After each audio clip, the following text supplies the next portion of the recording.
কেমন আছো? I hope প্রত্যেকে শুধু ভালো না, ভীষণ ভালো আছো। স্ক্রিনের উপর একটা প্রশ্ন দেখা যাচ্ছে, উচ্চতা এবং দূরত্ব ত্রিকোণমিতি চ্যাপ্টারে, তাই না?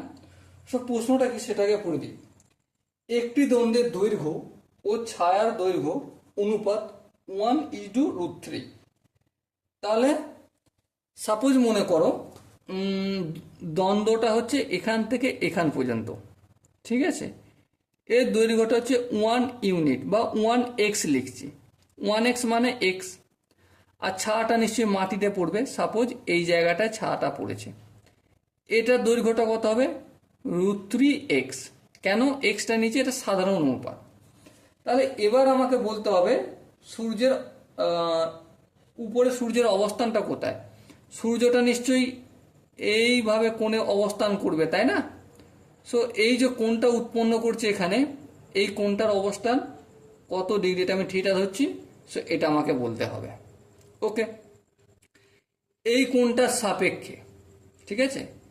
এটা কি লম্ব? হ্যাঁ ঠিক। আর এটা কি ভূমি? তা লম্ব বাই ভূমি কি হয়? Tan theta. তাহলে এক্স মানে লম্ব আর √3 ইন্টু এক্স মানে ভূমি।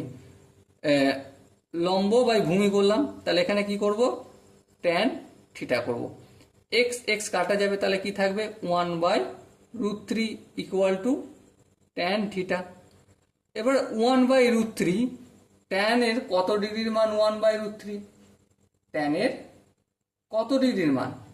অবভিয়াসলি ট্যান 30 ডিগ্রির মান √3, তাই না? So tan 30 degree equal to tan theta. এবার এখান থেকে আমরা থিটার মানটা কত পেলাম? 30 ডিগ্রি পেলাম। সেই থিটাটা কত হবে? 30 ডিগ্রি উন্নতি কোণে আছে।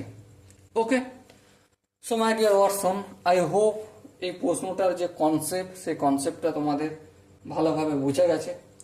যদি কোনো জায়গায় বুঝতে অসুবিধা থাকে, ডাউট থাকে বা কনফিউশন থাকে, তাহলে কি করতে হবে?